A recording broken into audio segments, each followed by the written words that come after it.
the NFL podcast. Don't care about your mock drafts. Don't need to, because they're over, baby. Welcome to another edition of the Around the NFL podcast. My name's Dan Hanzus. Come to you from a virtual room filled with some heroes. Marc Sessler, Gregg, Rosenthal. Marc, listen, it's our one Saturday show of the year. If you ever had a chance to cut loose and put on one of your cute little Star Wars shirts, this was the time. But here you are in a full-on button-down like it's Tuesday afternoon for the big meeting with the boss. Well, I see what you're saying, and I understand, but I also just had like 2 extra buttons just undone all day. I was just sort of wandering around my house, which resembles sort of a war zone right now because Simone poorly is dealing with the second vaccine and is conked out on the couch, and the children are running around like it's 1981 Nicaragua as I attempt to speak with you about the events of the past 2 days. It's like bazookas in the back of pickup trucks driving around at 80 miles per hour. That's just how I imagine Nicaragua was about 40 years ago. That's the scene. Marc, I feel like you wouldn't know that he's from Connecticut, but one thing I think he retains from his Connecticut upbringing is he does wear button-down shirts and shorts on a Saturday. Like whenever we're just like hanging out by the beach near like at Wes's place back in the day, like if he was like Marc's coming by in a button-down shirt, that's just his style. And he's I just like collared shirts. With the way that I look, T-shirts don't always get it done until I improve the health. So the collared shirts hide and disguise a lot. If there's one thing with Marc, it's like collared shirts, boat shoes, and talking about the yacht, in the harbors. Like, I got to tow that thing out of there. I got to redo the floors. Got to talk to the harbor master. Seems we're lucky we even have a second lease car right now, so totally off the accuracy All right. chart. The draft is over. Round 7 has concluded. The 2021 NFL draft is in the books. It felt normal. I mean, I know it's still different, and the fact that, for instance, during the round 1 on Thursday night, there was a graphic that said fully vaccinated draft room, which still is the funniest thing of the draft for me. All sorts of signs that things are not totally normal. But this did feel like the draft, and it's totally different than last year, for instance. And as I've said many times before, at the end of round 7, it's the most hopeful time of year in the NFL because everybody thinks, for the most part, there's always a couple outliers, that their team nailed the draft. Every GM cannot believe his luck about who fell to them where. And on balance, you look at the top of your draft especially, and you see impact star after impact star after impact star. And it's not going to work out that way. But for right now, you get to look at your new roster and your new depth charts and see just a gorgeous alignment of rising stars. Yeah, I think that's true for 31 teams, and then there's the Texans. And so, they're like their fans are in a tough spot right now. Things will get better eventually, but I don't think they're feeling optimistic. But you're right about it, like the return to normalcy. These rookies too are gonna do a mini camp. So there's been a lot of reports about what team veterans aren't showing up and when, and that remains to be seen. But these rookies, like Zach Wilson's going to be on the field. I don't know if it'll be next weekend or the weekend after that. It's up to each team. But on one of those weekends, he's going to be playing. He's going to be throwing to some other young players for the Jets. And it is a slow return to normalcy. It's happening. It is, to your point, though, about it being the most optimistic time. And maybe I've always felt this way, but I feel like more than ever, you can't look at like 7 teams and ticket them for trash bag status. I feel like there are like 28 teams that could make the playoffs when I look at them today. But that's also, to your point, it's 3 days of everyone telling us how great everyone is that they've drafted, how wonderful these teams are, how much stronger they all are, how equally powerful each division is at this point. None of it will come true, but I just can't pick out 5 or 6 total loser jobs at this point. And there will be, because there are always going to be teams that did not do very well over these last 3 days, and they needed that influx of talent, and it just will not happen. That's just the nature of this. This feels like a good place to start now as we kind of take a above the treetops look, to use a little shadowy league figure corpo jargon. Gregg, now that free agency is in the rear view, now that the draft has come and gone, What's a team that you really like right now? What's a team that you can't wait to see them assembled on the field because you feel like they're better and they're going to be stronger than they were last year? My heart says the Dolphins. That's the one that pops to my mind. I think, they got all these picks the last 2 years. I think if you're judging their last draft class off their rookie year, there's some concerns that maybe they didn't use those picks that well. We'll see. And so we'll see about the 5 picks that they had in the first 3 rounds this year. But I liked them. Like, I want to see Jalen Waddle and Will Fuller and Devontae Parker. I thought the other picks they made, Jalen Phillips, and I think Tua Tagovailoa is going to be better in his second year. I don't know what it is, but I just feel like they have come together. Their team has totally turned over. I know there's been all this crazy transition and different coaches, and that all looks bad. But I think they're going to be exciting, and I'm kind of excited for Tua Tagovailoa to prove people wrong and that he's better than people think. I mean, you'd also have to say that for all the moving up and down and trading that they've done, sometimes those things over the course of a couple years, you don't wind up with the players you would have dreamt of winding up with. But to get Waddle and to get Jalen Phillips, 2 excellent players that Phil needs, I don't know. This team is just so clearly headed in the right direction with coach and GM married at the hip. Because you're right, because there's 2 parts of being a successful GM. One is understanding the marketplace and striking when opportunity occurs in terms of trading away assets to gain draft picks and set yourself up, chess piece wise for the next couple of years. But then you actually eventually have to take all that draft capital that you wisely accrue and get some star players. So the Dolphins, who they tore it all the way down, they pretty quickly built things up to respectability, and now this year is going to be, the expectations here, they are going to be expected to be competing for the AFC East, or at least a playoff spot. How about you, Mark? A team that you really like right now compared to I don't want to steal year?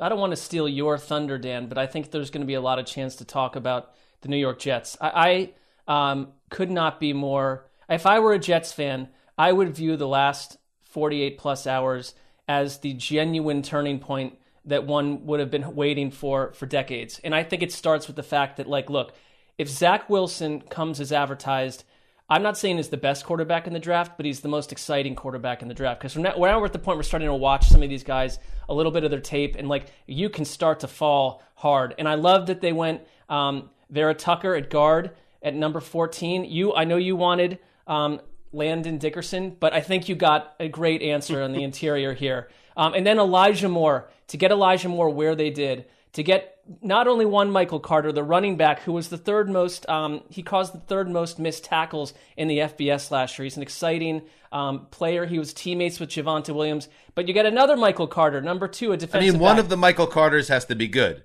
They can't both be bad. There is one has no to be way good player. They can both be unhelpful. One of them has to make an impact, so I'm with you. But I would just say this, there's a successful Michael Carter out there somewhere right now, an accountant, touching his nose, dead on, bro.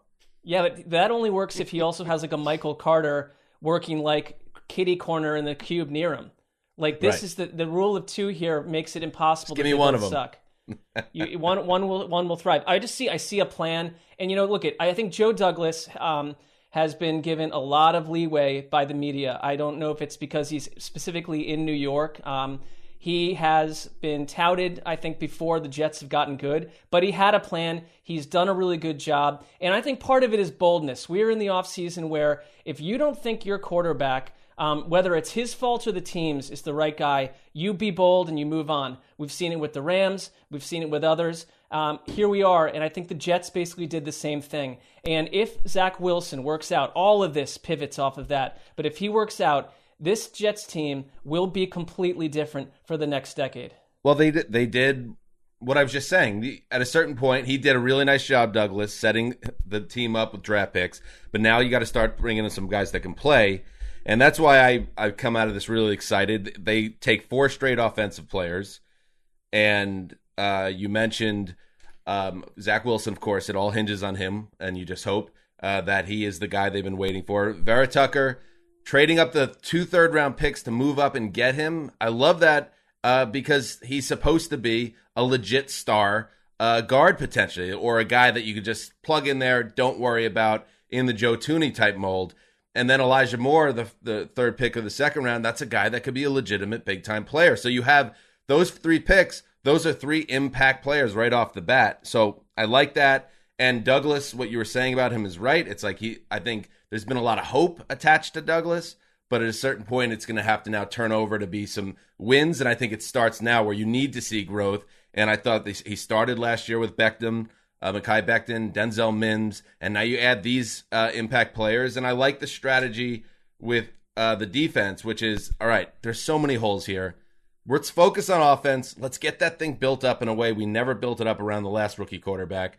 And then we'll let Saleh figure out what we have on D and then work on that as we go forward, because this is not a Super Bowl or bust season in one little thing, because, when you look when Mike Shanahan or Kyle Shanahan went from Atlanta to the Niners, they made a huge push in that first offseason to bring in free agents and draft players that would immediately kind of fit and work in the Shanahan offense. And I love that Saleh knows enough, and he came from a place where he totally gets all that they prioritized offense out of the gate on the draft to get that thing humming as quickly as possible. And we can trust Saleh to coach up the defense, because we saw it last year with the most banged-up defensive roster in the league in San Francisco. All right, now this is not a you scratch my back, I'll scratch yours. I was absolutely going to talk about the Browns either way, but now it's even better now. Scratch on. The Browns are so interesting. We just talked about a team where they had so many holes that you could really pick anywhere, and it's like, okay, that makes sense. That's where the Jets are as an organization. The Browns have, over the last couple of years, built up a roster that they were able to use this draft to zero in specifically on what they need. So you get Greg Newsome, a cornerback, in round 1, and then you get Jeremiah Owusu-Koramoah. That everyone loves that pick. Second round pick, 52 overall. He fills a need at linebacker. We knew they needed help there, especially somebody who could cover. They needed help in the back end. And then I thought it was interesting. Their next 2 picks, Mark, they take a burner, Anthony Schwartz out of Auburn, a wide receiver, and that adds another dimension to their offense, but also one that kind of Odell Beckham hypothetically fills as well. So it's like a nice depth pickup for them, I think, rather than something that's like we're desperate to have somebody that can make plays downfield. And then by the time the Browns got to their 4th pick, they're taking basically a swing tackle. Like, they're at a point now, I think, where they built up a roster where they can use the middle of their draft to try to add depth to the team rather than plug massive holes. And it just speaks to what Daniel Jeremiah said at the end of the draft. Like, he sees this as a potential 13-win team. That's the talent that's been built up here in a fair, kind of a short amount of time. Well, and I'll let Gregg in here, but I'll just say real quick that when Owusu-Koramoah fell to them, I mean, this was a guy that was ticketed for a first-round pick by many, and I started to watch him, which, this is a Cleveland Brown in every sense of the imagination, one that they've not had. It's like the kind of player to me that always would fall to the opponent. If you're a Jets fan, it's always someone else in the AFC East getting that kind of player. It was always the Ravens or Steelers, and looking super smart and plucky for having this guy fall in their lap. And it's really one of the first times that I can remember where the Browns draft, for all their picks, these were guys that were meant to be gone ahead of time. I'm talking first, second, third round. So I thought that to be fortune, but also the fact that Andrew Berry has proven to be quite cunning at general manager, and they have a specific type of guy they want. Young, lots of college production, and super crazy physical metrics. And so, Schwartz, the wide receiver, is the fastest player in college football, so that will add a dimension. I mean, how about the fastest receiver in college football with the last name Schwartz? There you go. I never thought I'd see the day. Love that. Yeah. The Browns have potentially 7 to 9 new defensive starters. When I'm going to do projected starters coming up, and I started looking at it. They don't, defensive tackle is kind of a question. They didn't really replace that with Sheldon Richardson. They signed Malik Jackson. That's a lot of new starters. They look good. They look good on paper. They get some opt-outs back too. Their coordinator didn't inspire a lot of confidence last year. So that's their biggest that's their biggest obstacle between 13 wins and not is making that all work together. Because on offense, I'm not surprised they basically did nothing this offseason. They just added Schwartz. I mean, they didn't add a veteran. They added Odell Beckham essentially, and because they didn't need to. I mean, they were as loaded and ready to go as as any offense in the league. They got to figure it out on defense. Conversely, Gregg, is there a team that you come out of this period, and again, I'll kind of lump in free agency in March with the draft that you're concerned about? Ooh. I'm just like thinking of like one specific spot, which is that the Colts never got a left tackle. Sam Tevy is their left tackle, who was last seen like ending Phillip Rivers' run in San Diego and Los Angeles, and then last seen letting Justin Herbert get destroyed. So I was just very surprised about that. I think they're going to have to find someone. That combination of Carson Wentz, who holds the ball more than anyone, behind him as left tackle. It's just one position, but I was a little surprised about that. Like I'm a little worried that the Colts could take a step back in general. I look at. Ooh, I got another one. I thought of a better answer. Let's hear it. You want to know who the Titans' number 2 receiver is right now? Ooh, it's Josh Reynolds, who was last with the Rams. Who is their number 3 receiver? I don't know. It could be anyone. I guess it would be Chester Rogers. They don't have Jonnu Smith anymore, so their starting tight end is Anthony Ferkser. You have Derrick Henry now coming off like 7,000 carries in the last couple of years. Like they've quietly had a little bit of a talent drain there, and it's not like the defense was great anywhere. So that's my answer. Okay, I like that one. And yeah. I was thinking with the Elijah Moore move by the Jets, Jamison Crowder is somebody that is redundant on that roster. I wonder if a team like the Titans or someone else that feels like, we're a little short here, especially if they don't love their slot option. Crowder could be somebody that I think would be attractive to a lot of teams. He's a good player. Good ball player. He's a good little player. That is a internal callback to a former NFL media talent who shall remain nameless, who, whenever he wanted to emphasize his roots, he would say, "Hey, he's a good little player. He's a good ball player." It's like, are you possibly from the tri-state area, sir? Or ma'am? He's a ball player. Anyway, the Steelers. I'm going to mention the Steelers. Mark, I'm playing to your heart right now. How about that? The Steelers. I only say this because I didn't hate the Najee Harris move by any stretch. He could be a star running back, and nobody really think about it. But then you take a tight end with your second pick in 55 overall, Pat Freiermuth. Freiermuth. Kind of a tough draft for names, by the way. Is anybody tracking that? I feel like this one's got some real challenges to it. Anyway, the tight end out of Penn State, that's fine too, but they wait until round 3 to address the offensive line, which I thought it was like a major area of concern for them. And then they go Kendrick Green, Dan Moore Jr., back to back. So maybe, and again, this is a good organizations, and good organizations usually hit on mid-round picks more than the have-nots in the league. Maybe one or both those guys can play. But I keep thinking to myself how boom or bust the Steelers are, and they didn't make any type of bold move to give themselves some Big Ben insurance, and now they didn't really address what is, to me, a danger area, their offensive line. And Big Ben is starting to move a little bit like Dan Marino near the end there in the late 90s. If he has to run for his life, that's how they got into trouble. If you remember, with that offense going into the tank in December, everything was just like 2-yard darts. He was just getting the ball out of his hand so quick. And they got to the point, it's like, oh, this actually isn't cool that he's getting rid of it so quickly. They can't get anything off. They can't even get good plays off, and he can't move, so he knows that he can't scramble anymore. Anyway, I'm not going to because I know in other quarters of the internet, people will pile on and be like, the Steelers had a terrible draft because of this. I'm just saying it's on my radar that they seem vulnerable in a way that I don't remember in past years. I agree with everything you said, and I also really like the Najee Harris pick because it's like, look, you had multiple needs. If you went and got the offensive line and then missed out on all the running backs, people would be talking about, Benny Snell is your running back. Give me a break. So it's like you kind of can't win on that front. But I think Najee Harris, we've seen Alabama backs come out and either thrive and sometimes they bust out. But if you're right. I'm thinking maybe it was like the second round pick. I was a little surprised they put it off another round to go address. They have a type though. Right. That's what I like about them is like Harris was compared to Le'Veon Bell like a year ago.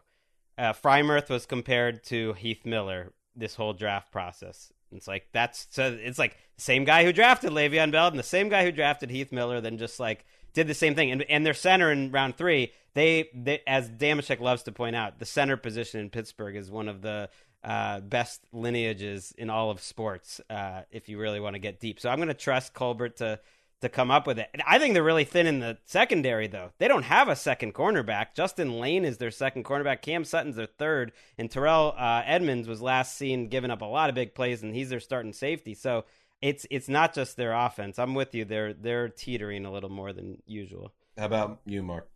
So I kind of have the same feeling about the Lions, where I love that they Penei Sewell looks like he's just going to be awesome for like 15 years. So there's no critiquing that pick. But it's also like they had a burning need at wide receiver, and they really didn't do a whole lot to address that. Now, Amon-Ra St. Brown, another intriguing name. I mean, he's already being talked about in fantasy circles as someone that might just come in and lead the team in targets. I mean, depending on how things shake out. I mean, we'll see. But right now you're looking at Brashad Perriman, Tyrell Williams, who is more of a myth than a reality half the time, Quintez Cephas, and Amon-Ra St. Brown as Jared Goff's cast of wideouts. And, the thing is, here's the thing.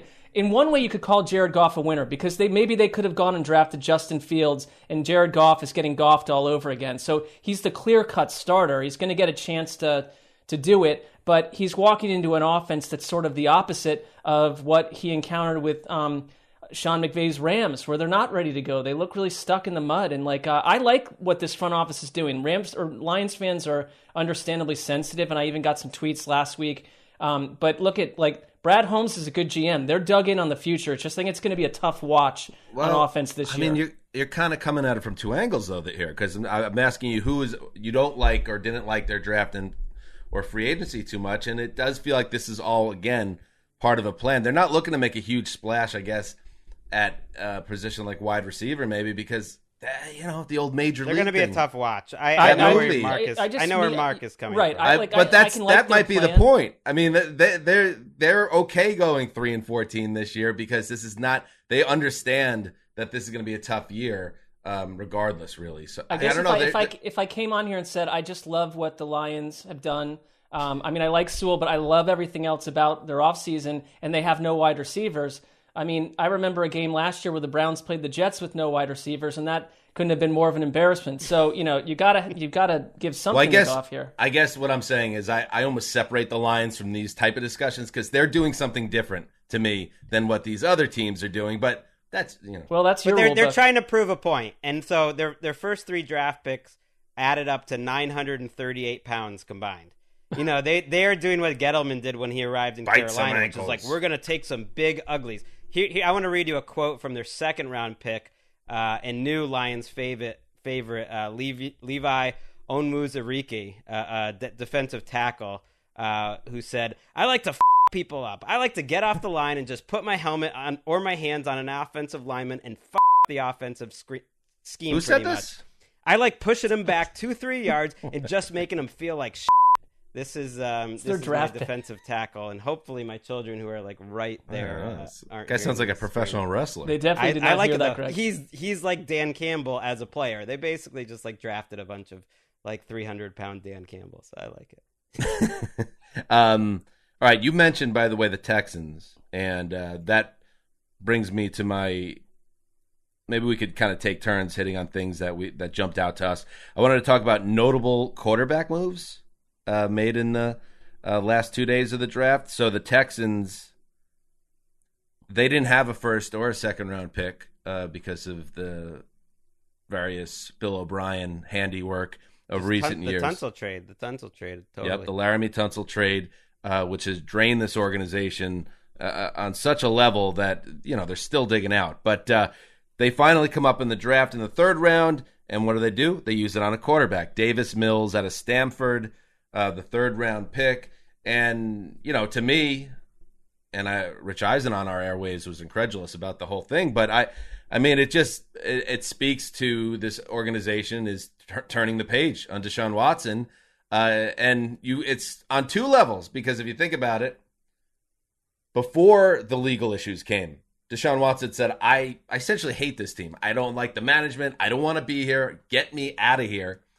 Then the legal stuff happens, and that's still unfolding, and we don't know how deep and how far the road that's going to go in terms of changing his career and his life. Either way, though, it's not like the legal proceedings helped his chances of staying in Houston long term. I still feel like this marriage is ending one way or the other. So it made a lot of sense to me, but also I would think it's just sobering as a Texans fan to know that you have Tyrod Taylor under contract for a year, and now you got this Stanford kid in the building, and it's like 4 months ago we had like the top 4 quarterback in the league, and everything is changing and not for the better. Yeah, what are you going to do? Start Tyrod 17 straight weeks? It totally made sense to me. A lot of people like Davis Mills as that 6th quarterback. There were different opinions about him. It's the most valuable position. You have no depth, like Ryan Finley's there, and I think it made a lot of sense to have someone that at least you try. You got to start taking swings now, because you're right. It'd be stunning if Deshaun Watson ever plays football for the Texans again. And the fact that they're not talking about that publicly, they don't have to. There's ongoing, sexual assault cases. It's obvious what's going on there. So it made sense. I mean, because the hard thing is, I think that the coach and GM, who have nothing to do with any of this drama, in another world would be looked on in sunnier fashion. It's like they got airdropped into a really tough situation. I have no problem with them taking a quarterback. To Gregg's point, look, you're going to have players gathering in the next weeks and months. You've got to fortify every possible position. If Casario's done one thing, he's spent little amounts of money on lots of players to just basically field as deep a roster as possible. A good roster? No. But he's coming in, essentially, he's operating like someone from FEMA, and that's what they're dealing with. And I think it's starting to, if you're a fan, you're starting to wake up. What? Tyrod will get his chance finally, right? I don't know. I mean, why are we still like in those worlds of narrative? I mean, he's a fine backup, but these 14, 15 months have been starting with that DeAndre Hopkins trade to where we are now as a Texans fan. You're really struggling, and really that's the part of the reason Casario's not getting the benefit of the doubt is because the guy who was the second most important in making all of those moves is still there and hired Casario. Right. So it's really not a fresh start. It's a continuation. The Saints made a move. They take Ian Book, Notre Dame. Like some of these names in the draft this year, it's like, remember when you played Nintendo games when you were a kid, and it was before they had licensing agreements with the various leagues, so they would have to make up player names. They get quite creative. You're right. And they just like, I don't know, Ian Book. There we go. That's a name. That's fine. I mean, that's the all-time Notre Dame leader in passing yards, I'm pretty sure. I know you're a huge fan of him, Greg. That guy is more, I'm not a huge fan, but he probably had more airtime than any college football player in the last 4 years, other than like Trevor Lawrence. It's because he's on Notre Dame and he started forever. I loosely identify myself as a Notre Dame fan going back to when I was a kid. I used to root for them, mostly because they were on NBC every week. And my town was an Irish town, so it was just like, all right, I guess I'll root for Notre Dame. But I was like, it was catching my attention that every offensive lineman on Notre Dame like got drafted within 3 rounds. And like, how did they not win their national title with all these like NFL studs blocking in front of this gentleman, Mr. Book, who went 30-5 as a starter. He's the winningest quarterback in Notre Dame history. He's built like Drew Brees, 6 foot. 211 pounds. So, yes, he's a 4th-round pick. So it's ultimately a dart throw. But just interesting in that room because it's an interesting, compelling quarterback conversation right now in New Orleans. Jameis Winston's there on a short-term deal. Taysom Hill's there on a short-term deal. And now you have this 4th-round pick that they obviously like. I guess if you're a quarterback on the fringe or if people are doubting you enough where you fall to the 4th round, there are a couple spots where you'd think, I know who can maximize my skills and put me in a position to succeed. Sean Payton in New Orleans would be atop that list right there with Kyle Shanahan. Right, especially a short guy like Book who's about Breeze's height. It does point out, though, that I was stunned they didn't take any receivers again. Our friend Adam at the Saints Twitter podcast, he pointed out that they've drafted 2 receivers since 2015. There's a little bit of Sean Payton hubris that we don't need offensive playmakers. It's just putting a lot on Kamara and Thomas. Like if you're missing one of those guys, and now that Drew Brees isn't there, it's like they're a little thin. I was really surprised they didn't take a receiver in this class. I mean, at least they took Peyton Turner at number 28 overall, someone that, people plugged into the draft were basically saying, who is this guy? I mean, it was the reaction from Saints fans when that happened was close to an apocalypse on some level. And then sticking in the NFC, in the NFC North, the Vikings make a move also in the third round. They select Kellen Mond out of Texas A&M, which prompted a former teammate of Kirk Cousins to chime in. Robert Griffin III, who's currently a free agent, by the way, Bob is, but he was formerly the starting QB to Cousins' backup in Washington. In fact, they were drafted together. RG3 was number 2 overall after a mega trade by Washington that backfired spectacularly. And Cousins was drafted, I believe, in the 4th round, ended up taking his job. And Cousins, a bit of a divisive figure. This is what Griffin had to say on a Bleacher Report program about the move. I can tell you right now, number 8 in Minnesota is probably not real happy right now because Kellen Mond represents exactly what he doesn't do well, right? Kellen Mond's the big physical quarterback. He can run it, throw it all over the field. And I don't think that that's something that number 8 is able to do in Cousins in Minnesota. He added that Cousins has been cashing checks, I believe it was. Yeah. He said he's been collecting those checks with a lot of 8-8 and 9-7 records. So you can be sure that Griffin does not look back on his time with Cousins and the Shanahans too fondly. And that's not a shock. Man. I mean, I kind of got the sense that like RG3 was sort of trying out for a TV gig where he's like, good. I thought he was good. Bring your hottest take, and like while you're at it, like take a former teammate and separate them into like 2,000 parts. I mean, that's he might be right. He said he represents everything that Kirk Cousins doesn't do well. A big-armed, athletic guy. I mean, it's kind of smart. I get it. They did draft like a very toolsy, opposite of Kirk Cousins guy at the top of the 3rd round. For all that Griffin has an axe to grind, if the Vikings are 6-8 after 14 weeks. You better believe the Vikings fans are asking for Kellen Mond, and they might get him. Like, right. They might get him. And by the way, that's right. If there's a playbook for getting your broadcasting career off the ground as a former player, there's a couple moves you could do. One is if you have like a really good relationship with an iconic player or coach, and you could have either scoopage or just insight on where that guy or where that team's coming from. That's a great move. Or you could use your new platform to eviscerate your enemies, and that's going to get buzz and maybe give you a little bit of pop in a way that pop that you desire. See, on one hand, like I'm doing the same thing. I'm saying like, yeah, he's killing. On the other, like he was speaking facts, and like we always want these analysts to not like, tiptoe around. Oh, nobody's killing RG3. We're not, right? Yeah, we're not like I know. him. I guess I liked it. It was probably the best quote of the entire weekend. Cousins just isn't very well liked. I don't think he's hated. It seems like whatever locker room he goes into, it doesn't seem like he comes out of there making friends for life. I mean, that is such a generalization as someone that's never been in a locker room with Kirk Cousins. But I don't know. You just kind of get that vibe. And I mentioned Cousins. We were talking about him a week ago or so, and I still believe it, that it's a bit of a tough situation there now because he joined a team as the final piece and everything else was loaded up to go to the Super Bowl in Minnesota. And I don't think that's where they are anymore. And yet he's still there, still being Kirk Cousins. And it just puts them in a spot where I think they're just going to kind of live in this middle earth of the NFL. And to take that one step further, I mean, maybe Mond is going to be fantastic and we'll all wonder why he fell as far as he did. But the Vikings on offense to me sometimes, or just in general, feel like a team of half measures. Like,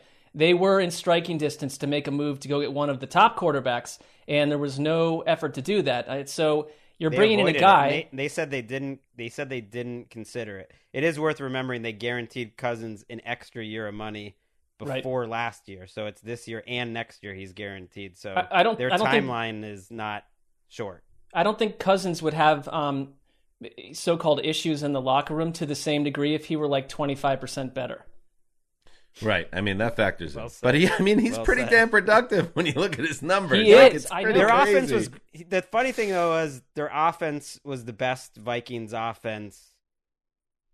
I'd have to look, but certainly since that Brett Favre NFC Championship year, and certainly the best of the Kirk Cousins couple of years, and better than when they went to the NFC Championship. Their offense was really good last year. His This numbers is all defense was fine, terrible. but do you think It was a top 10 offense. I just don't view Kirk Cousins as like in No. that zone where it's like we've got our guy. Like you don't think other players are thinking like, "Eee." I wonder if it's all water under the bridge now, or there's not even a bridge or water because it just doesn't exist, because the 49ers just traded everything to go and get Trey Lance.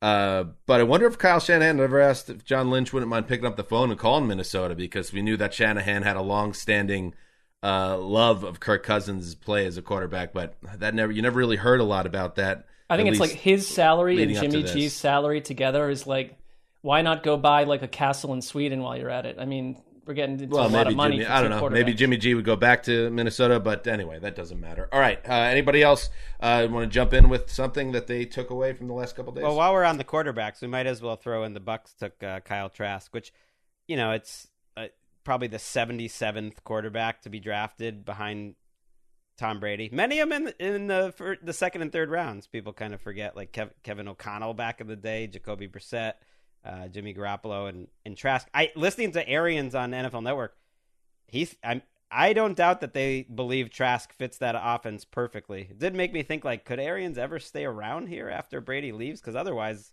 it's definitely a plan for the future type of move. I don't know if a lot of analysis needs to be said about it, but it's like, that's a move that you make thinking Bruce Arians is going to be around. I guess we'll see. And eventually, someone's going to replace Tom Brady. Like, somebody will be drafted to replace a retiring Tom Brady, and that's how it plays out. Maybe it's this dude as Tom Brady enters his age 44 Second round pick. Yeah. How about Blaine Gabbert showing up? It's UFC, number whatever last weekend, and they pan to, Bucks Super Bowl champions, Tom Brady, Mike Evans, the all-time leader in Bucks receiving yards, and Blaine Gabbert. That's the trio. I mean, look at Gabbert's doing well right now. I would say one thing, like, I don't think it's Bruce Arians has to stick around for 7 more years, although he's probably been given a lot of new energy. But Byron Leftwich, I could see them just handing the coaching seat right over to Byron Leftwich, same GM, and Kyle Trask, who's very Tom Brady-like. Let's see. Yeah, you had Lawrence, Wilson, Lance, Fields, Jones all go round 1. And then Kyle Trask went round 2, pick 32.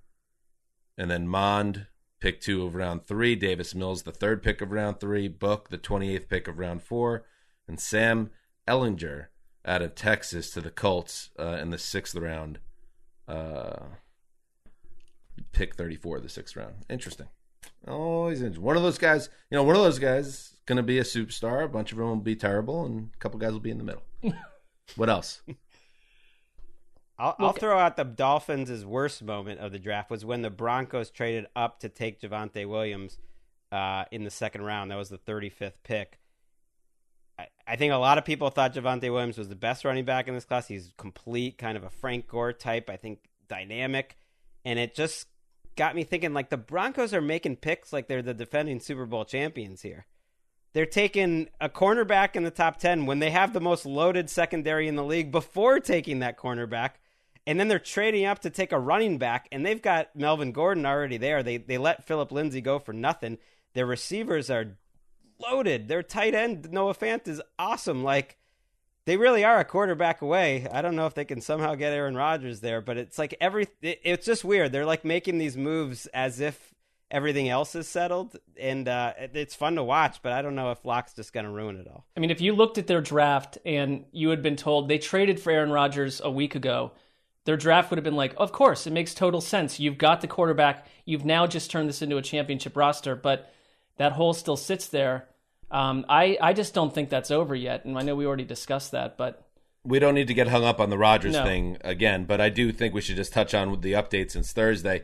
Yahoo Sports reported that Rodgers, Charles Robinson of Yahoo Sports, reported that Rodgers won't return to the Packers as long as Brian Gutekunst serves as the team's GM. Rodgers is willing to consider, quote, hardline options to get what he wants, from skipping the entire offseason to holding out of training camp to possibly retiring. So fire that dude, or I fire myself potentially from your organization. Now, Aaron Rodgers is trying to control this a little bit now, and he's at the Kentucky Derby with that fiance of his. Let that hang there for a second. And Mike Tirico, our boy, bumped into Rodgers, and then Tirico provides a live report on his conversations with Rodgers from the Kentucky Derby, because that's life. Let's listen to what Tirico said. I characterize Aaron as disappointed that news has come out of this rift with the Packers. He expressed a couple of times how much he loves Green Bay, loves the fans, loves the franchise. There is a fissure. There is a chasm between management and the reigning NFL MVP. He's trying to turn public support and get it with him and against management. I just don't know if that's going to work. I think Packers fans and football fans, a lot of football fans, are smart enough to know that that organization is doing very well in building up a championship team around him. And to go around, if this is indeed true, and say, fire the GM or I'm out, it just doesn't look great. It's not a great look. And the Packers, I think, would be very wise to basically challenge him if he's really serious about walking. Go ahead and walk, because that's not the right way to do things. You're exactly right, though, because they've talked about him being aware of the perception of him if he were to go. This is an insane power move, which is sort of the offseason sort of theme with these quarterbacks, is just swinging for the fences for organizational power. But you go back and look at like certain players talking about Aaron Rodgers earlier in his career, that everyone's like, oh, he had his outs with Mike McCarthy at the end. And Ryan Grant had a quote saying, actually, he always had a chip on the shoulder with Mike McCarthy, because Mike McCarthy was the quarterback coach in San Francisco when they took Alex Smith over him in the draft. They never really had a whole relationship. I mean, this is someone that we already know borders into the petty worlds, holds on to grudges, and is now like thinking he's going to win a perception battle with Packers fans who already dealt with a messy split with Brett Favre. I mean, that took a while to heal. So I just wish he was more forthright. Like, don't try to make us like, don't think we're stupid that like, I'm sorry the news got out. Right. Like, right. Just own it. I think we could have a conversation about whether it's okay for the quarterback to want the GM fired. I don't know. It doesn't seem that crazy to me. It's the GM's job to literally fire everyone on the team. Like, that's what he does. He plans for the future and fires everyone. There's someone in your organization that makes 70 billion times more than you, is that much more valuable to you, and is making a power play, just like these GMs make power plays. Gutekunst and LaFleur, I feel like, are having a little bit of a power play. It was all this controversy about what the structure was going to be. Do you remember we had that conversation a year and a half ago, and there was these separate silos, and we're going to separate things, and maybe LaFleur's not too pleased about this with Gutekunst. Then you notice this weekend, from Mike Silver and Jay Glazer, that LaFleur is making it known he didn't even know Jordan Love was going to be drafted, and that the cooperation between LaFleur and the front office is not copacetic, and it's not like it is in most NFL places. So I read that as LaFleur, trying to hold the ship together, but also saying, I'm on Rodgers' side. And to me, when it's the most important moment in your career and your franchise's, or one of the most important moments in your franchise's career in terms of an offseason story, it's kind of implicitly saying, I wouldn't mind if he was fired either. Like, well, okay. But we just talked about this on Thursday, by the way, or maybe earlier in the week, when we were talking about Kyler Murray and him maybe sending messages about wanting to have input. And I think it's important that these superstars, these top of the line stars, be kept in the loop on things for this very reason, because they carry such a big stick that if you get them angry and agitate them, it's just going to create issues with the organization. So you give them a voice, or at least you listen, even if you're not necessarily going to take what they say seriously. You just got to play the game. And I just think maybe you can make the case that Aaron Rodgers is special enough to get the GM fired. But that's if the GM's not doing a good job. I mean, the reason you can't do that, Greg, you can't say I'm in a contract negotiation. I view myself as valuable, and I feel like I've been I've been dismissed in this building. So I decree I want my boss fired because he messed things up. I mean, I just think that's just not the way you do it, and I don't think it's going to end well. I'm just surprised with Rodgers. I'll be lucky to get another contract. I mean, but Aaron Rodgers is like I'm just the like most, surprised that valuable Rodgers... player in the most valuable person in that organization. I'm with you Right, but Rodgers watched Brett Favre kind of botch his exit out of Green Bay and make it very personal and petty in a way. And I just see him kind of making the same mistakes now, and it's just funny how history repeats itself. He has been talking about parting ways with the Packers, openly, since they drafted Jordan Love, saying, look, hey, they did this, not me. But here's the bigger thing I have with Rodgers, because each of these, it's not just all these elite quarterbacks should have power or not. Some don't even want it that way. But for those who do, they're not all the same person. And Matt LaFleur, you know what? It's real easy to look like the shiny hero when Aaron Rodgers clearly has it out for the guy that is sort of in a level parallel deal with Matt LaFleur. So it's like Matt LaFleur's siding with Rodgers. Here's what I bet you guarantee about Aaron Rodgers. You remove Gutekunst out of there, he'll find someone else to be super annoyed with, and it probably will be Matt LaFleur. I think you're right. And it is funny, we should have kind of seen this coming because we've been following this guy's career long enough that when they do draft the kid, Jordan Love, last year, and Rodgers seethes publicly about it and then comes back and delivers an FU season for the ages and wins MVP, in your mind you thought, oh, well, he stuck it to his team real good, and now he's got the leverage and he's going to be fine going forward. But guys like him are so pathological that it's not enough to stick it to the team with the MVP season. It's then you need to come back and say, I still don't forgive you, even though you want to do a new deal with me. I will never forgive you for ever doubting me and bringing in Jordan Love, and I still am going to make a stink until you get me out of here. I mean, he's wired that way. It's part of what made him great, but also maybe not always likable. Yeah, trade Love. I think trade Love or fire Gutekunst.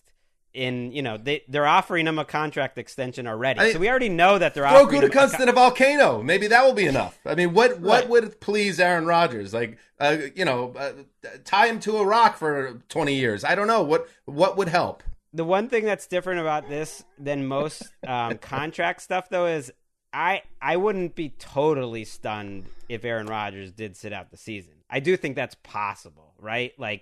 I do think if they call his bluff on this and don't really do much about it, that he might sit it out and wait to get traded next year. He just seems like petty enough. He seems like right. It's not about jeopardy. Don't hit me but with it's the more jeopardy. about I saw that. Ian even reported that. Ian said something along the lines of, "And jeopardy is a part of this conversation." I don't want to hear it. No. Sorry, Greg. Why are you sorry? It's fascinating. No, I'm just I don't know. The jeopardy thing. I don't know. That being cited seriously in the reporting about his decision-making process. I don't know. This fiance is. I don't know where she's factoring into this. I would have gambled almost not at all. I know where Jeopardy tapes because we used to live right next to it. It tapes right there in Culver City here in Los Angeles. Mm. That's Where does Cheyenne Woodley reside? What business does she work in? A Los Angeles-based career. I don't know. I just wonder, what's going on there. Or you think maybe she's getting in there and saying, your horizons are much bigger than this. She didn't seem to be a football fan based on her comments. That also that read to me maybe a little Lady Macbethish. Maybe there's some that she's putting that out there publicly, and then she knows everything about the NFL behind the scenes. Very Lady Macbethish. Anyway, let's. I have a guest we want to bring on in a couple of minutes, but before that happens, Mark, do you want to throw in something else, an observation that you have? I just love the power of the draft to completely change the energy around a team. And I got to the point last season where it was so exhausting to critique the Bears because Bears fans get it. We got it. It's obvious. It's not even an intriguing conversation. And they're a totally different team to me. I still question the coach GM pairing, but they have a chance with a different type of quarterback to show who they are.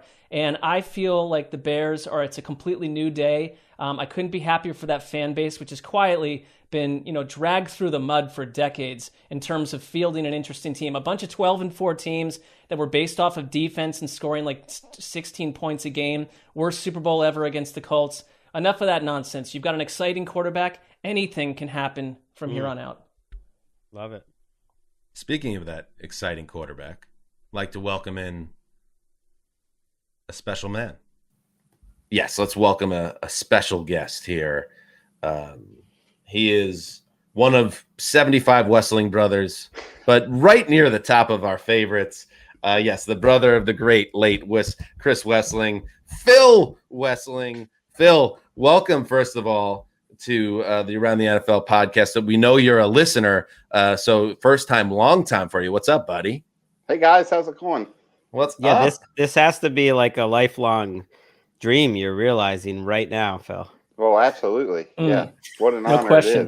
it is. And I noticed right off the top, Phil sending a message, and we're going to ask him his feelings about Justin Fields, a huge Ohio State fan, lives right next to the Ohio State campus there in the suburbs of Columbus. But I see you're wearing a Maine. Looks like it's an anchor with the word Maine, the state. And was that a pointed critique at some recent comments that Gregg Rosenthal made? Yeah. I mean, you guys can't just kick Maine out of the union all of a sudden. Chris wouldn't let you guys get away with it anyways, the comments you made, because he knows we vacation in Maine. My family does. Ooh. Well, And, hold on a minute here.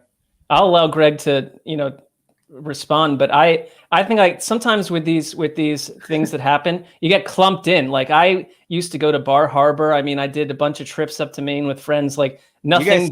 You guys started honking about Maine. I said just nothing jumped negative about Maine. I had to step in and cut it down because it was getting out of control, quite frankly.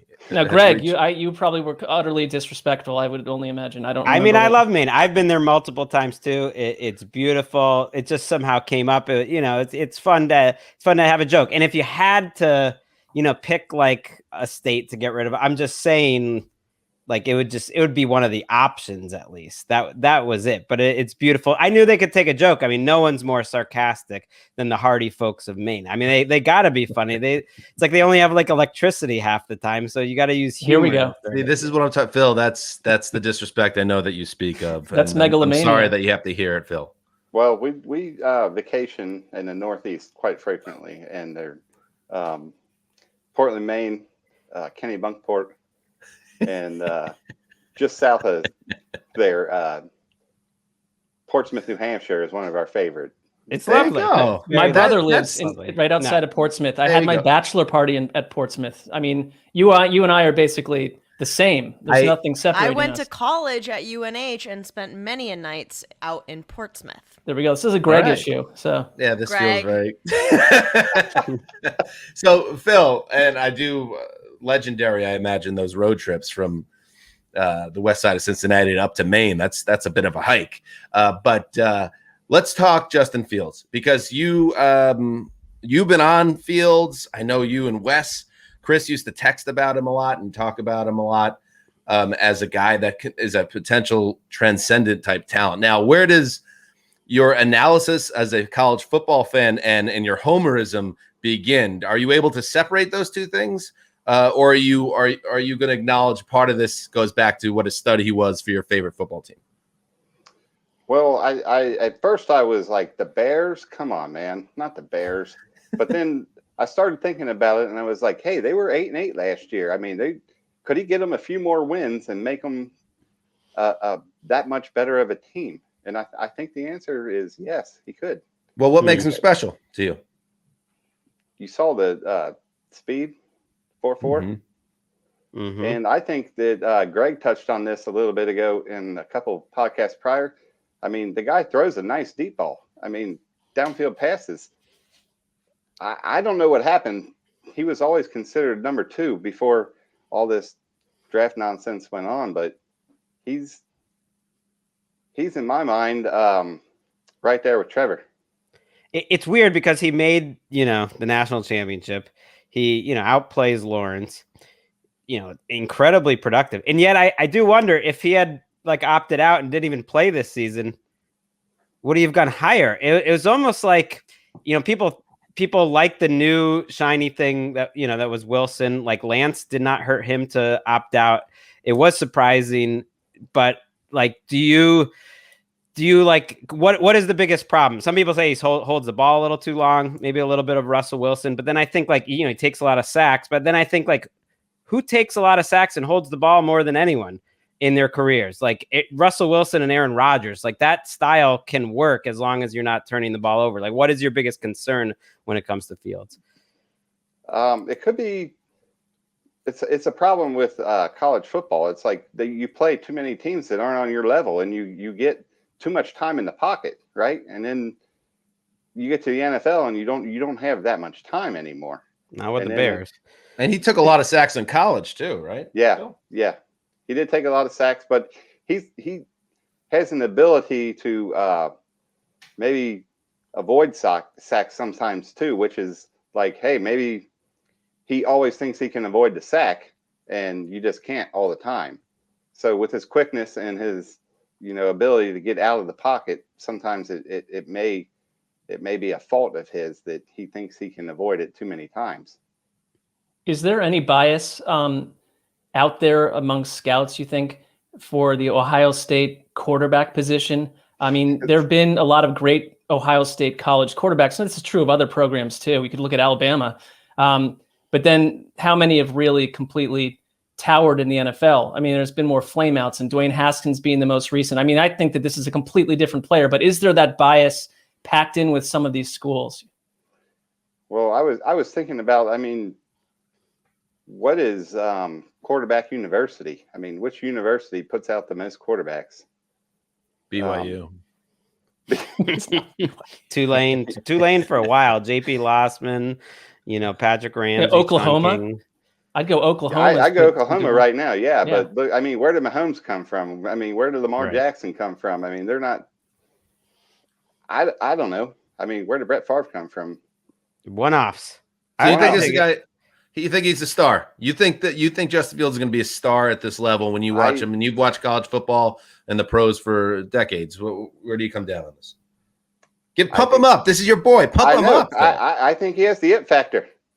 If you look at, and I was texting Chris during the game against Clemson this year, and that happens to be a 6 TD game for Justin Fields. And he says he's got everything you need, and he throws a sexy deep ball. Is what he said. Oh yeah, quoting the great TD. He's also a former producer. He's played through pain. I think that his teammates seem to totally love him. I don't know how he got hopscotched by Zach Wilson, but the draft does weird things. But for me, this is small potatoes, and I know that Chris especially thought pro days were just utterly useless, and maybe they are, except that having the Mac Jones pro day unfurling literally at the same time that the Justin Fields was, I just sat down to watch. And I know how Mac Jones made me feel.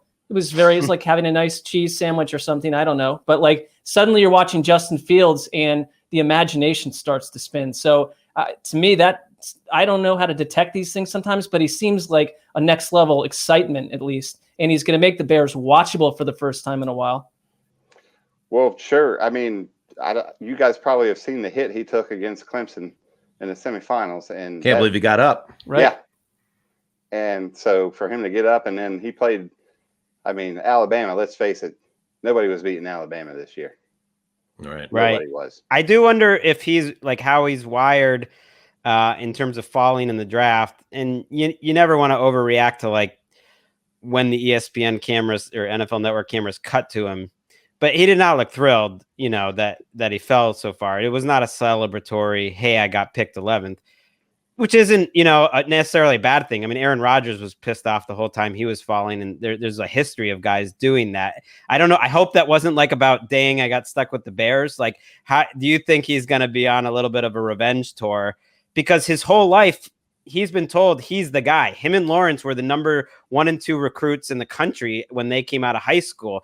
All throughout the last few years, it's supposed to be him and Lawrence are 1-2, and he ends up getting passed by this BYU guy, and they're talking about Mac Jones might even go in front of him, and the North Dakota State guy goes in front of him. Do you think he's going to be fired up to prove everyone wrong? I think even this year in the game against Clemson, he was fired up to prove everybody wrong, and you saw what happened. So he's going to be fired up once again, and hopefully the same thing happens that he. I'm a Bears fan by any means, but you gotta be now. You gotta buy it. You're sending Keisha and Wes, Ohio State sweaters and stuff. You got to get some Bears gear now. I don't know. We're Patriots fans in this house. Ooh, rough. Well, you almost had Justin Fields on the Pats. I know we were rooting for him. That would have been we were special. just the bear. Gregg was crying in his beer about that on Thursday night. In his green tea. Phil, this is our first draft show without Chris, and we're still getting used to all that. But it's great to have another Wesseling brother here, and I know you guys, and there's plans for a memorial over in your neck of the woods at a place that was very special to you and the rest of the brothers, and that's great. And we're all going to gather at some point this summer together, and I'm looking forward to seeing you there. But just wanted to let you know that just having you on the show, makes us feel closer to Chris. So thank you so much for joining us, buddy. Yeah, thanks for having me. All right, Phil. Thank you. There he goes, the great Thank you guys. Phil Wesseling. Love that guy. One of the great nice guys. I mean, one of Chris's favorite brothers. Let's be real. I mean, they're top 7. I was like 18 months younger than him, so I mean, he was really somebody who I looked up to, and like the smartest guy in the room most of the time. So I like that it, was true when he was in this room too. So I'm not surprised. I like to think that most of the time is when you guys were in deep arguments, and maybe Nick was involved too. Things getting heated up, All right, Phil. Great to see you, buddy, and we'll see you soon down the line. all right, thanks for having me. There he goes. All right. Phil reminds me of Wes as much as any of them in the way that, like, I wish he was still on. Hopefully he listens. Just that he was there for Chris. I spent a lot of time with Phil in that last week of Chris's life, and no one was there for Chris and Keisha more than Phil. And Wes more than Phil, and that meant a lot. That's the real deal stuff right there. Real deal. When the cards are really down, and especially when there's logistical challenges, because Phil has a whole life set up over in the Midwest, and a family and a job, and he was out here. Not just this most recent bout with cancer, but the first one as well. So that is a very good man, and I hope Justin Fields makes him look smart in his career. Speaking of attempting to look smart, let's check in on Go Get My Lunch. It is now closed. We set the parameters. Everything locks in after the end of the 7th round, and through this show till we get to this point. So let's start with Marc Sessler. Zach Ertz won't be a member of the Eagles by the end of the draft. And I'm the only one that took you on this one. I believe, unless I missed it in the news stack, Zach Ertz still a member of the Philadelphia Football Club. I've lost that one. It's crystal clear. All right. An out-of-control animal will cause chaos at the draft. Both Gregg and I took you up on that one. Well, we don't know that didn't happen, but I lost that too. But I would say that the rainy weather did not help that scenario. I would have been hoping more for like a big sunshiny weekend where there were animals out and about on the scene. It's pretty sunny Friday and Saturday. Pretty nice the last 2 days. Draft. Yeah. Finally, right, well, nudity is seen during draft coverage. Now, this one's a little interesting, and Mark, if you want to try to stump on this one, someone did send us a screen grab of a Zaftig man. I think we have that actually. Oh, do we? Erica, if you... There's a full-figured man lifting up his shirt, patting his belly, nipples exposed, in the background of a stage shot. Do you say that counts as nudity? I would suggest that his measurements could be viewed as voluptuous, but I don't think that works at all. I'm not gonna. I know when I need to push for something. It's that he'd be allowed to walk down the street with his sweatshirt up over his male nipples. So I'm not going to count that if I'm being technical enough. All right, let's move on to Gregg Rosenthal. The Patriots draft Justin Fields. Should have just gotten QB. Negative. Yeah. Wait, male nipples. Negative. Well, I mean We're gonna go. This is rough. We're gonna go for 9 here. The Broncos draft a QB in the first round. No, they did not. So they're feeling good. Now maybe they want Aaron Rodgers, but you know where this is going to go. This is going to go to a a really fascinating training camp battle between the two most boring quarterbacks in the league, Teddy Bridgewater and Drew Lock. Sorry, Greg, not personal. Finally, no running backs are drafted in the first round. No, 2 were drafted, in fact. So, Greg, you took the L on all 3 of those. All right. The Zeuser, a starting QB from 2020 gets traded during draft week, excluding Jimmy Garoppolo. Thought I was going to... Oh, we didn't go 0 for 9. You got that one before it started. I'm willing to, like, I don't want to turn this to turn into something ugly, but there are tweets that I've gotten that said B, and I know Greg was attached to these too, although he's muted or blocked essentially everyone on Twitter. But like, they basically said, go parse the language from that last show where we offer the sandwich props, that the Teddy Bridgewater transaction did not apply to what you said. That said, I am not here to put too much on. In what way? On the plate. In what way? It had to be during the draft or something? I believe that what he said was from like Thursday through Saturday on the show, well, something like that. If he said the days, but I would just say let's investigate, but let's just keep that as a TBD. I would say if you guys want to deny me that, then I am totally comfortable with it. You would have to, I guess, in a way, live with that. Well, the reality is someone would have to go listen to it. I don't want to do that. I don't either. The effort is too much. So yeah, then you get it by default unless Ricky goes back. Jets trade up in the first round and draft a wide receiver. They did trade up in the first round. They did not draft a wide receiver. They drafted a left guard. Gregg and Mark make sandwiches. Jimmy G traded to the Pats during the draft. No. You had your hand on the Jets' pulse there with the trade up to do something frisky. I think that could have happened because they, of course, took a wide receiver then with their first pick in the third round. I wonder if one of those big 3 guys was still there, if that was where they would have went with that pick. But probably not. It sounds like they were really probably in love not. with... They gave up 2/3 for Tucker. They gave up 2/3 and a first for a guard. Right. Better play well. They seem to really believe in Vera Tucker. So there you go. Go get my lunch. All right. Any other final thoughts before we move on?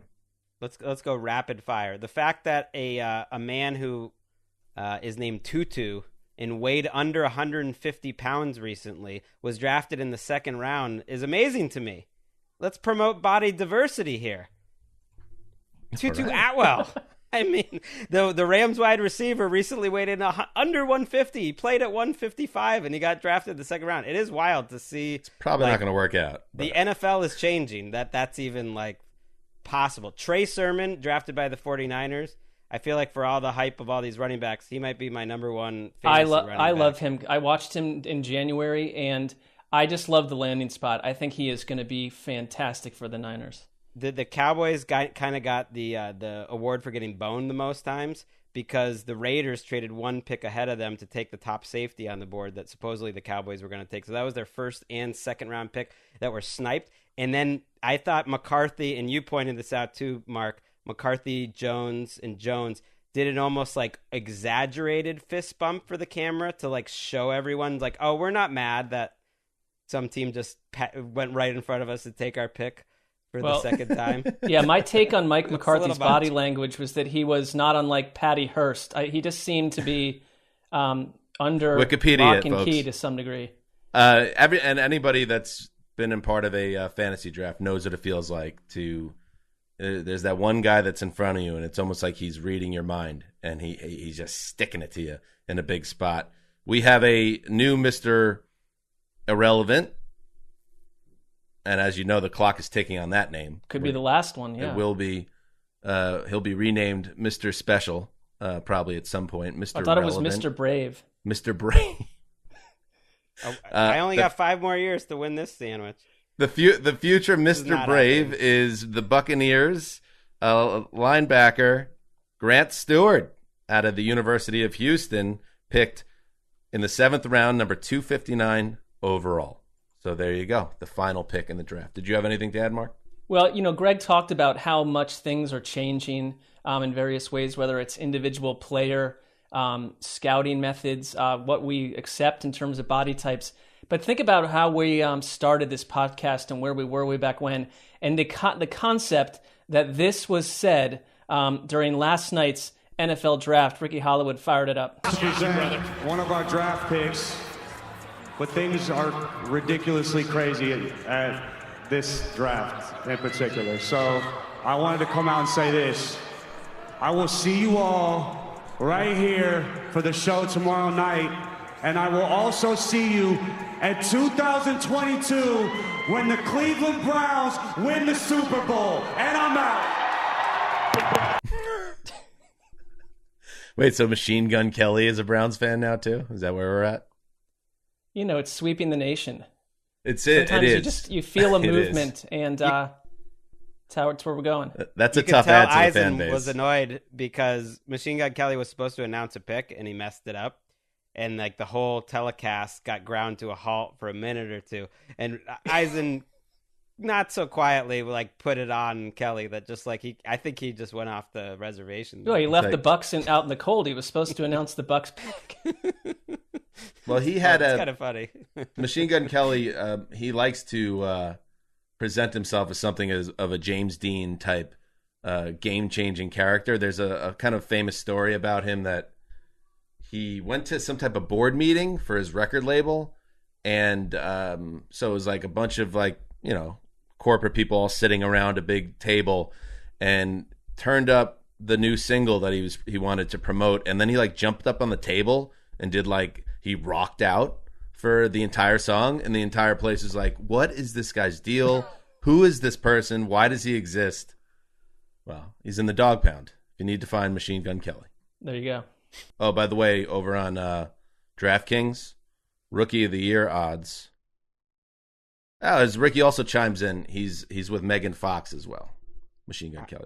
It makes me feel old because I was not familiar with him. I had never heard of him before Friday night. Oh, Megan Fox feels like a lot to handle. Like she's all right. Machine Gun Kelly, yeah, he's a rapper of some kind. But then he was on SNL and he was playing a guitar, and he's like, okay, pick a lane, bro. DraftKings, Rookie of the Year favorites: Trevor Lawrence at +300, my boy Zach Wilson at +600, Justin Fields +600, Trey Lance +600, Mac Jones +1,000. Top five. And finally, I like the Lance pick there. The quarterback and Kyle Shanahan's good team. Little Kyle Pitts too. Throw him in. That could happen. got some saucy and Pat Freiermuth at the bottom of the list +4,000. keep an eye on Freiermuth. All right, Offensive Rookie of the Year, please. And finally, and of course, this could not pass without being discussed. The Seahawks quietly made a move ahead of the first round of the draft. They signed defensive tackle Robert Nkemdiche. Club announced on Thursday he hasn't been on a roster since 2019, when he appeared in 2 games with the Dolphins before Miami waived him in November. Former first-round pick. He's been tracked very closely on this show, as everyone knows, because he fell out a window. Leading up to the draft, the first-round pick went to the Cardinals. Or some concerns about his off-the-field stuff. Guy went out a window in the middle of a college party, kind of sealed a bit of his reputation, and then he kind of bombed out. But now he's back. And you know where I'm going with this, guys. Take us there. Play it.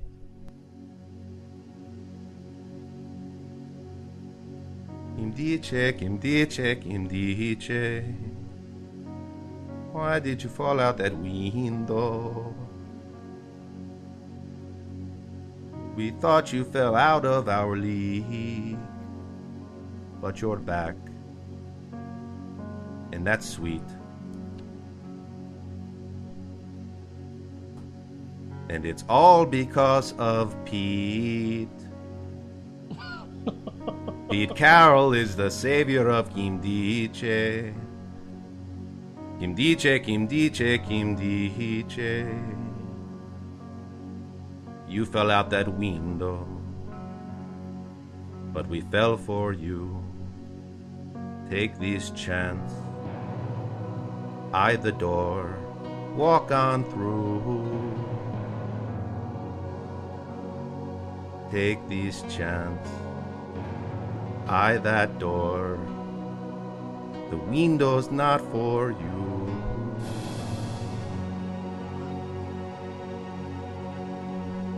Dream out loud. We'll be back on Tuesday with another edition of the Around the NFL podcast. Thank you for everybody that followed along. Dan Hanzus signing off for the Quiet Storm, the old boss, and Ricky Hollywood. And of course, Bill Wesseling. We love you, buddy. Till Tuesday, heed the call.